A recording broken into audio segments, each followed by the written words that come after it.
Hey, welcome to the podcast, Travel Writing and Cultural Perspectives. Today, for the episode, we're going to be doing more or less a minor recap over the previous two episodes and the ideas we covered, especially when it came to the concept of travel writing and my research in question. And in order to elaborate and expand on that, I'm going to be having a guest on this episode today. And this guest is Diego. I'm going to let him introduce himself. Hi, so I'm actually a student from UTRGV pursuing a medical degree.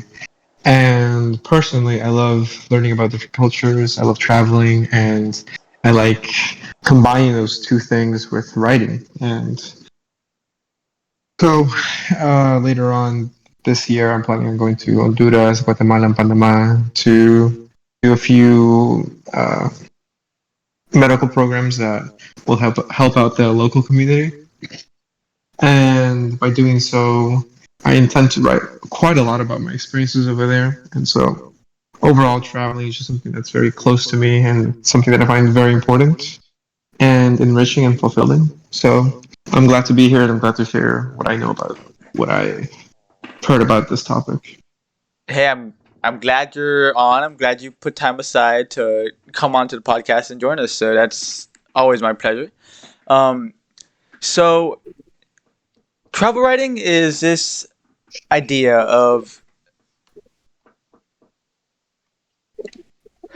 it's this idea that when I think about it, at least, we use writing in order to capture information from distant lands, right? And this can be, some other city, another country, another state, another continent, even. And we do this so that we can relay this information to other people and let other people know, the cultural, you know, differences of other people between different lands, right? And that's my idea of travel writing. But I would like to know what you think of travel writing and what your interpretation of travel writing is. Well, for me, writing is just simply, well, I don't know exactly how to define it, so I'll just share my experience of how I go about it. And basically, what I do is I write down presumptions that I have about a foreign place that I'm going to or I'm planning to go to.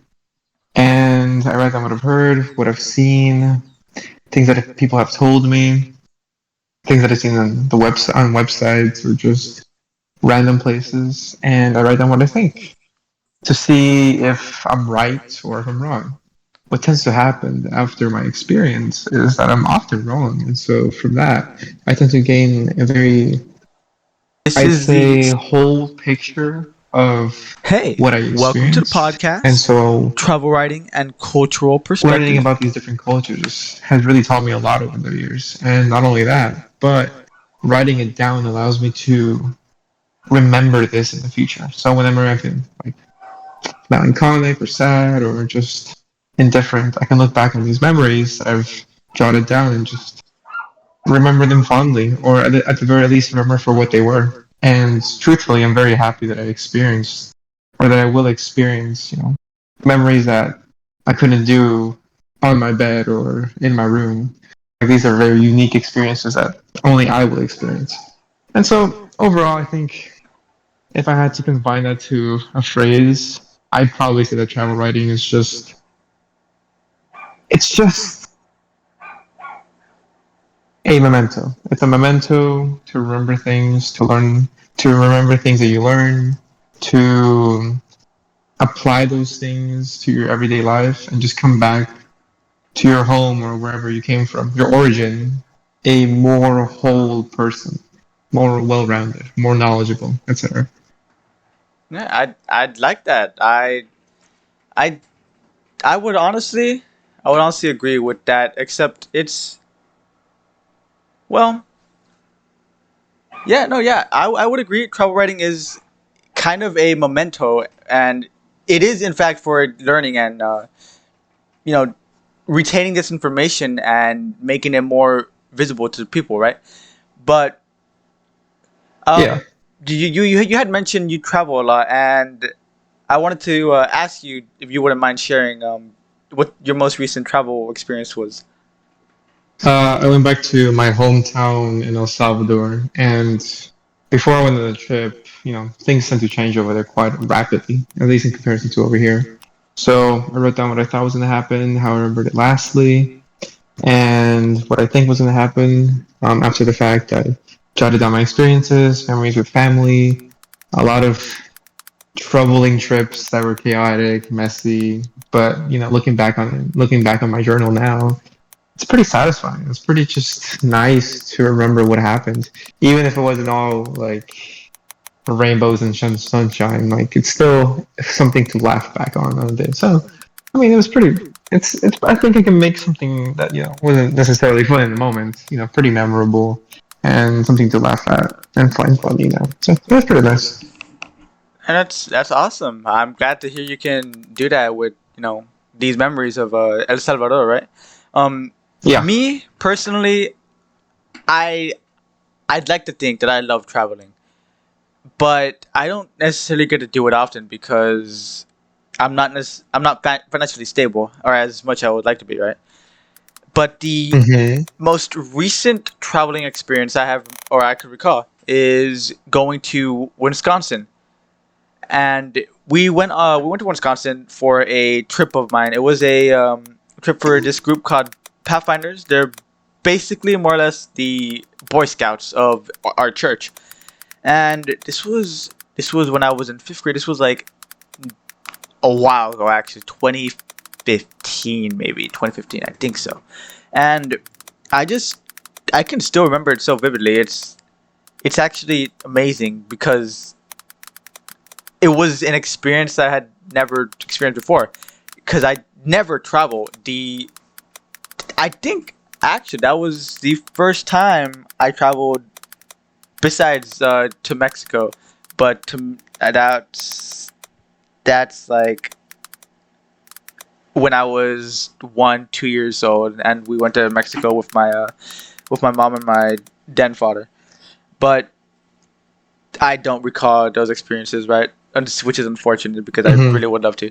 But you know, at that moment, the most recent experience is Oshkosh, right?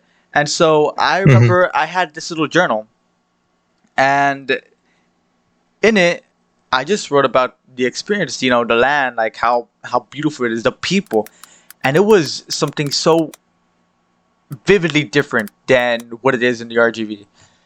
It Hmm. was, from what I recall, it was like flat. It was so empty in comparison to like the more like how do you say it? The more bustling cities of Texas, and just Yeah. down here in the Rio Grande Valley, where we tend to be a little crowded, right?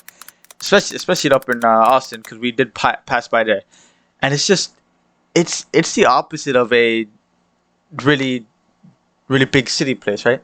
Um, Hmm. it was super. I believe rural is a word. It was super rural, and so we. Well, my experience was that it was just this vast land. It was just plain, and it was beautiful. It was these pastures of green grass, mountains. I can recall a lot of mountains, although that's probably exaggeration on my part. But I do recall some mountains. However, like it's just Okay. Nice. the experience is just it's just so different because it's something I had never experienced before. I never been out of the valley that I had been able to recall, right? And so I just like Hmm. I wrote these things down, and at this point in time, I still remember that what I had written down was something very positive, right? And I still remember as positive, Hmm. but it's just like any other northern country, right? Or country, Yeah. sorry, northern state. Um, in that it's super bustling in some places, and then it's just plain empty in others, right? And I went to Yeah. the other empty ones, right? But it's the this idea of cultural and learning about different cultures and just traveling in general is just so interesting. And I'd like to ask you, what are your experiences with learning about different cultures, and especially when you travel? or just learning about different cultures in general? That's a tough question. There's so many different cultures that it's kind of hard to like pinpoint something very memorable. I guess it's the difference between like the individuality and the tendency for well, because I typically travel to Latino countries or I guess Hispanic Hispanic, technically. okay. I tend to go to those countries more often just because I came from over there. Uh huh. And so typically what I've seen is that those countries are more community oriented, while more, I guess, more modernized, more Western country, well, not Western, but I guess more Northern countries tend to be more individualistic, especially like Europe and outside of the Western Hemisphere. Hmm. And so what I've noticed is that these people they commune more together, they hold more I think the feeling that I get there is more warm than over here. I feel like over Okay. here is a lot more, keep to yourself, do your own thing, and you'll succeed. And that's true. And every once in a while you have like social gatherings, but it doesn't feel the same as it does over there. Over there, it's a lot more. I'd say it's a lot more welcoming. It's a lot more intimate. It's a lot more personal. Over here there's like this like understandable distance between two people or like a person in the group. Over there it's just like come on in, just do whatever you want, have fun with us, relax, take your time, etc. And so I think that's like I think that's the most notable thing that I've learned from traveling over to those countries. Hmm. That's awesome. Um, for me, just discovering different cultures is I'm how to put it. I'm not that good when it comes to discovering uh just well, okay, what I meant to say was what I meant to say was that just discovering different cultures is something that you can't really do without putting effort into it. You have to try and at least understand, right? Because two people, then that's an example. This is me and you. We can look at the same thing and we will have wildly different thoughts about um, whether it be philosophical, academic, right? And so I'm just wondering, how would you go about trying to, do some research on travel writing? What kind of questions would you have composed for me if I were your interview and you were the interviewee? Oh, sorry, Well, I you were think the it would have interviewer and I started was the with. interview. Yeah, Oh no, okay, I yeah, yeah. got you. Sorry. No, it makes sense. I got you. I would have probably started off with like what countries you've gone to, because depending on the geography and depending on what region you go to, you'll find different things to talk about. So, if you were to go to Europe, you'd be finding yourself in a culture that's a lot more similar to America than you would for a central or southern countries.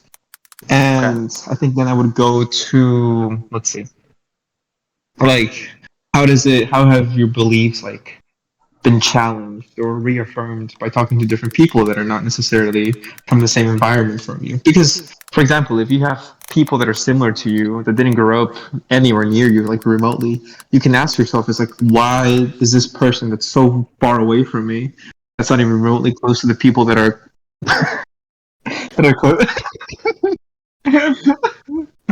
Oh, continue. Okay, I'm sorry. Okay, that was pretty funny. Um, yeah. So like,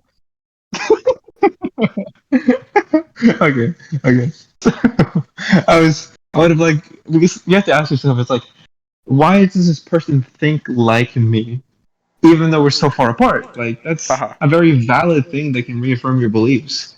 Because then it's like, well, how did they come to the same conclusion? And they tend to give you things that you didn't think about before, and you're like, oh wow, like I actually like I understand this. Like this makes sense to me, and that's pretty fascinating. And then there are other times I think more often than not that people will contradict what you believe and they'll challenge you and they'll make you think and they'll make you ponder, and you seriously have to like reevaluate some things in your life, which is a pretty valuable thing if you think about it. And so I then I from agree. there I would probably ask you, let's say like, what would you write down? Because when you write something down, you have bias, and so you're going to write some things.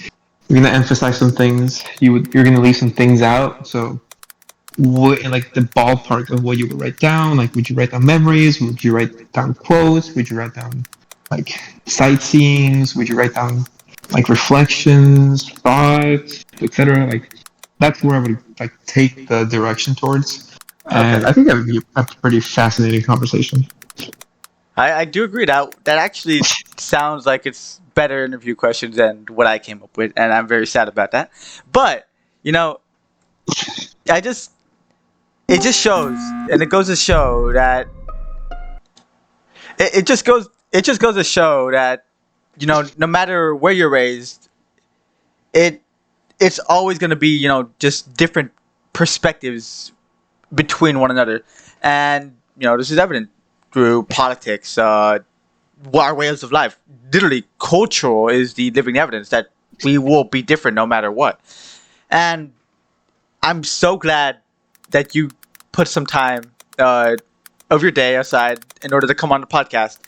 And I really appreciate you, just answering these questions and being lively about it. But Yeah, of course. Yeah. Thanks. I believe this is all the time that you have, unfortunately, and that's This very is true. saddening. But thank you for coming, man. I really appreciate it, and Yeah, no, of course. I really I'll see enjoyed you my later. time here. Thank you for showing us, your perspectives, right? And it's Yeah, really eye opening. yeah, I really Yeah. appreciate that. Okay. Yeah. All right. Well, see. This is the end of the third episode of the podcast, guys, and hopefully I'll see you later. Goodbye.